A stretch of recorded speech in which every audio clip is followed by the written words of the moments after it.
মানবতার পক্ষে কাজ করে, স্বামীকে সময় দেবেন, স্বামীকে ছাড় দেবেন, স্বামীকে উদ্বুদ্ধ করবেন। কিন্তু অধিকাংশ মেয়েরা এই লাইনে নেই। ওর স্বামী দিনের একামতে দিনের কাজ করে, দিন প্রচারে কাজ করে, মানবতার সেবা করে, ও আরো বাধা দেয়। আপনি নামাজ পড়ে রোজা রেখে কালো বোরকা পরে জান্নাত দিতে পারবেন না। 4 নাম্বারটা হচ্ছে স্বামী যেটা পছন্দ করে ওটা যদি জায়েজ হয়, জীবন থাকতে আপনাকে ওটা মেনে নেওয়া লাগবে। আমি স্বামী, যত স্বামী এখানে আছে প্রত্যেকটা স্বামী আমরা চাই বিয়ের পরে যেন আমাদের মা বাবা আমাদের সাথে থাকে। আমি খেয়ে থাকি না খেয়ে থাকি, আমার মা বাবার সাথে থাকবে, কথা বলে না কেন? কিন্তু 100টার 98টা মহিলা এটা চাই না। এটা চাই না, তার কারণ আছে, একে শুধু পানি পড়া দেয় এর মা আর ওর বড় বোন, ওখান থেকে বারবার শুধু কান পড়া দেয়, আর কতদিন থাকবি, আলাদা হয়ে যা, এই কথা বলছে না।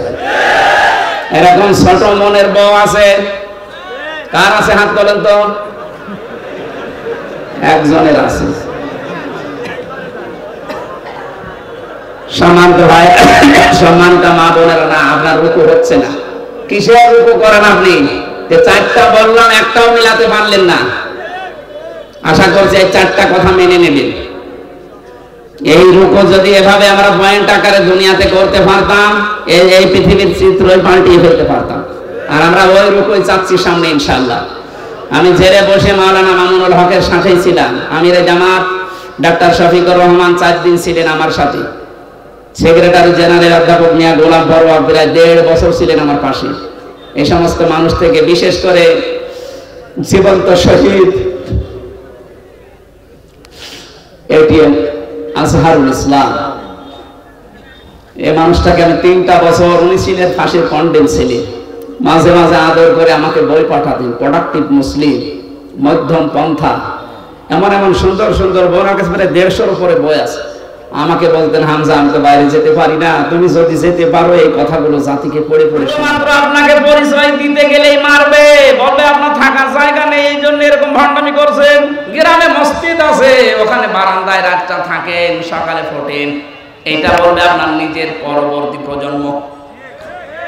আরে ভাই, আমার 3 পুরুষের পরে আমি আর চিনি না। আমার বাবা রিয়াজউদ্দিন, তার বাবা জাহান আলী, তার বাবা নওয়াজউদ্দিন, এরপরে আমি আর চিনি না। সত্যি কথা বলছে, আমি চিনি না। কারণ এর পরে যে কারা আছে, ওকে হিন্দু না মুসলমান তাও জানি না। খুব বেশি হলো না 100 বছর হবে। আমার বাবার বাবার বাবা 3 পুরুষ, এরপরে আমি আর চিনি না। এখন ওই নওয়াজ আলী সরদারের যিনি ছিল বাবা কে আমি তো জানি না। উনি যদি এখন এসে কুষ্টিয়ায় বলে যে এই ভিটা আমার, এই বাড়ি আমি বানিয়েছিলাম, এই জমি জায়গা আমার করা, ওর দাঁত খুলে ফেলবো না। ভান্ডারি করা জায়গা পান না। কে আপনি? যদি বলে আমি নওয়াজ আলীর বাবা, নওয়াজ আলী তো চিনি না।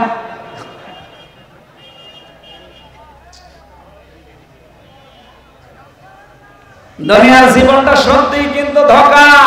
এখানে হারাম অবৈধ ইনকামের পথে যারা পা বাড়িয়েছেন আপনি থামেন, নয়তো কিন্তু এইটাই আপনার কাল হয়ে দাঁড়াবে। আরে ভাই, মানুষের জীবন তো সফল ওই লোকটা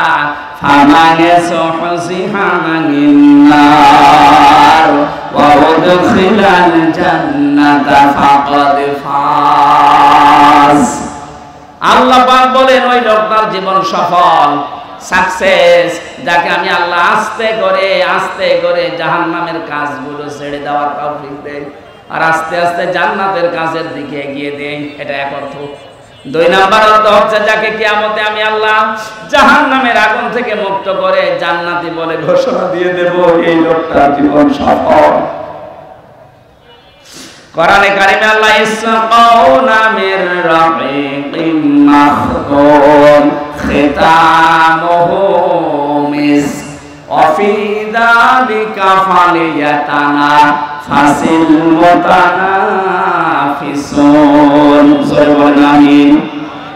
রব্বুল আলামিন জানিয়েছেন ইসকাউনা মির রাহিকিম মাখতুম। রাহিক শব্দের শাব্দিক অর্থ হচ্ছে শরাব, মদ। আল্লাহ পাক এমন মদ তোমাদেরকে পান করাবেন, এমন শরাব এই মদের বর্ণনা আল্লাহ দিয়েছেন খিতামুহু মিসকুন, মিস্ক আম্বর দিয়ে যার মুখটা আটকানো থাকবে। আজ পর্যন্ত ওই মদের বোতল কেউ খোলে নাই। মদের বোতল এমনিতেই গন্ধ হয়ে যায় যদি আটকে রাখেন কোনো জিনিস, এটা পৃথিবীর নিয়ম। পৃথিবীর কোনো জিনিস যদি কেউ এক জায়গায় রেখে দেয়, যত দামি জিনিস হোক, ওটা নষ্ট হয়ে যাবে। আপনি পানি এক জায়গায় রেখে দেন, দেখেন গন্ধ হবে, পোকামাকড় তৈরি হবে, দুর্গন্ধ বের হবে। কথা বলছে না কেন? পছন্দ হয়ে যাবে। লোহা লক্কড় এক জায়গায় রেখে দেন, দেখেন জং ধরবে, মরিচা পড়বে, আস্তে আস্তে নষ্ট হয়ে যাবে। পৃথিবীর নিয়মই এইটা, কোনো জিনিস এক জায়গায় রাখলে ঠিক থাকে না, আর মুখ আটকালে তো ওটা আগে নষ্ট হয়ে যায়। আল্লাহ পাক বলেন একটা মেয়াদ আছে, এরপরে ওটা ঠিক থাকে না। সে বোতল জাত বলে না, যাই বলেন, আল্লাহ বলেন আমি এমন মাখতুম দিয়েছি, খিতামুহু মিস্ক, এটা আমি মেশকে আম্বর দিয়ে মুখটা আটকিয়ে দিয়েছি। অফি যালিকা ফালিয়াতানাফাসিল মুতানাফিসুন, এই মদ যারা খাবে দিন যত যাবে তাদের চেহারা পাল্টাতে থাকবে, তারা মাতাল হবে না, কোনোদিন হোশারা হবে না। সুতরাং এই জান্নাত পাওয়ার জন্য যারা প্রতিযোগী আছে তাদের প্রতিযোগিতা করা উচিত। কে বলছে? সুতরাং আমাদের এই দশর দুনিয়ায়, এই নশ্বর পৃথিবীতে আমরা যদি বুদ্ধিমান হয়ে থাকি, আমাদের ওই বানানো আল্লাহর যে বাগান জান্নাত, যেটাতে মদ আল্লাহ রেখে দিয়েছেন মুখ ঢেকে, ওইটা পাওয়ার জন্য প্রতিযোগিতা করা দরকার। মিজাজুহু ওয়া মিজাজুহু মিন তাসনিম, আল্লাহ পাক বলেন আমি তাসনিম রেখেছি। আমি আজকে তাসনিমের ব্যাখ্যাটা পেয়েছিলাম। তাসনিম মানে আমরা মনে করি, এটা ব্যাখ্যায়, তাসনিমের ব্যাখ্যায় আছে সবচাইতে উত্তম এবং সুন্দর পানি। বিশ্বের ভেতরে এখন একজনের নাম আপনারা শোনেন, এই যে নীতা আম্বানি, ভারতে বাড়ি। এই মেয়েটা যে পানি খায়, এ পানির নাম অ্যাকোয়া ডি ক্রিস্টোলা। এক এক বোতল 750 গ্রামের বোতলের দাম বাংলাদেশের টাকায় 51 লাখ টাকা। এক বোতল পানি মাত্র 750 গ্রাম, 51 লাখ টাকা দিয়ে এক বোতল পানি খায়। এরকম যদি 10 বোতল পানি রাত দিন মিলে লাগে, হিসাব করে তো কত টাকা আসে? 5 গ্রাম স্বর্ণের পোড়ানো, স্বর্ণ পোড়ানো যেটা আছে পানি, ওই যে ছাই আছে স্বর্ণ পোড়ানো, ওইটা ওর ভেতরে দেওয়াটা স্বাস্থ্যের জন্য নাকি ভালো। আল্লাহ পাক বলেন জান্নাতের যে মিজাজুহু তাসনিম, এটা যদি মানুষের ভেতরে যায়, দিন যত যাবে তার চেহারা তত গ্লেজ দেবে। জানেন নীতা আম্বানির বয়স অনেক, 60 বছরের উপরে, কিন্তু মনে হচ্ছে 30 বছর বয়স। আমার মনে হয় মিডিয়া যারা আছে, নীতা আম্বানির নাম শুনে ওই রসপিকার মতো আবার আমার কোন তাল লাগায় আল্লাহ জানে।